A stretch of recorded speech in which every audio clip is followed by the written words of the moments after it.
Good morning students. मैं आपकी Hindi teacher आपकी हिंदी की क्लास में स्वागत करती हूँ।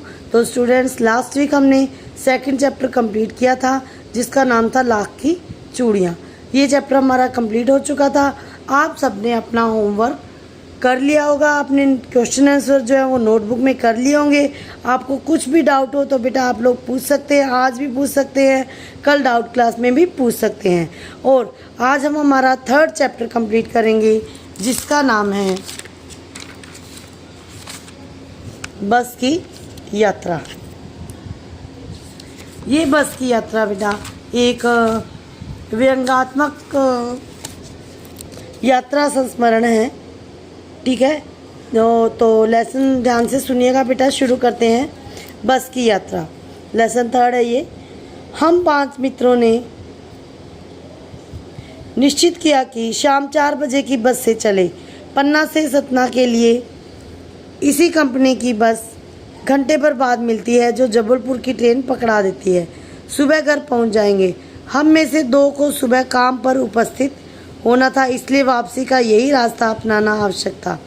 लोगों ने सुझाव दिया कि समझदार आदमी इस शाम वाली बस से यात्रा नहीं करते। रास्ते में कुछ डाकू मिलते हैं। नहीं, बस डाकिन है। बस को देखा तो उसके प्रति श्रद्धा उमड़ पड़ी। बहुत वयोवृद्ध थी, सदियों के अनुभव के चिन्ह लिए हुए थी। लोग इसलिए इससे यात्रा नहीं करना चाहते कि वृद्धावस्था में इसे कष्ट न हो। यह बस पूजा के लायक थी, उस पर कैसे सवार हुआ जा सकता है। बस कंपनी के एक भागीदार भी उसी कंपनी में जा रहे थे। हमने उनसे पूछा, यह बस चलती भी है कि नहीं? वह बोले, चलती क्यों नहीं जी, अभी चलेगी। हमने कहा वही तो देखना चाहते हैं हम, यह अपने आप चलती है? हाँ जी, और कैसे चलेगी। हम इधर उधर करने लगे। डॉक्टर मित्र ने कहा, डरो मत, चलो, अनुभवी बस है, नई नवेली बसों से अधिक विश्वसनीय है, हमें बेटों की तरह प्यार से गोद में लेकर चलेगी। हम बैठ गए। जो छोड़ने आए थे वो इस प्रकार देख रहे थे जैसे अंतिम विदाई दे रहे हूँ। उनकी आंखें कह रही थी, आना जाना तो लगा ही रहता है, जो आया है वो जाएगा। राजा रंग फकीर, आदमी को कुछ करने के लिए एक बहाना ही चाहिए। इंजन सच में स्टार्ट हो गया। ऐसा लगा जैसे पूरी बस ही इंजन है और हम इंजन के अंदर बैठे हैं। शीशे बहुत कम बचे थे, जो बचे थे उनसे हमें बचना था। हम तुरंत खिड़की से दूर सरक गए। हमें ऐसा लग रहा था जैसे हमारी सीट के नीचे इंजन है। बस वास्तव में चल पड़ी तथा हमें लगा कि यह गांधी जी के असहयोग आंदोलन एवं सविनय अवज्ञा आंदोलनों के साथ अवश्य जवान रही होगी। उसे ट्रेनिंग मिल चुकी थी, प्रत्येक हिस्सा दूसरे से असहयोग कर रहा था। पूरी बस सविनय अवज्ञा आंदोलन के काल से गुजर रही थी। सीट के साथ बॉडी का असहयोग चल रहा था। कभी महसूस होता कि सीट बॉडी को छोड़कर आगे निकल गई है, कभी लगता कि सीट को त्याग कर बॉडी आगे भागी जा रही है। 8-10 मील चलने पर सारे भेदभाव समाप्त हो गए। यह समझ में नहीं आता था कि हम सीट पर बैठे हैं या सीट हम पर बैठी है। अचानक बस रुक गई। पता चला कि पेट्रोल की टंकी में छेद हो गया। ड्राइवर ने बाल्टी में पेट्रोल निकालकर उसे बगल में रखा तथा नली डालकर इंजन में डालने लगा। मैं उम्मीद कर रहा था कि कुछ देर बाद बस कंपनी के हिस्सेदार इंजन को निकालकर गोद में रख लेंगे और उसे नली से पेट्रोल पिलाएंगे, जैसे माँ अपने बच्चे को दूध पिलाती है। बस की गति अब 10-15 मील हो गई थी। मुझे उसके किसी हिस्से पर यकीन नहीं था।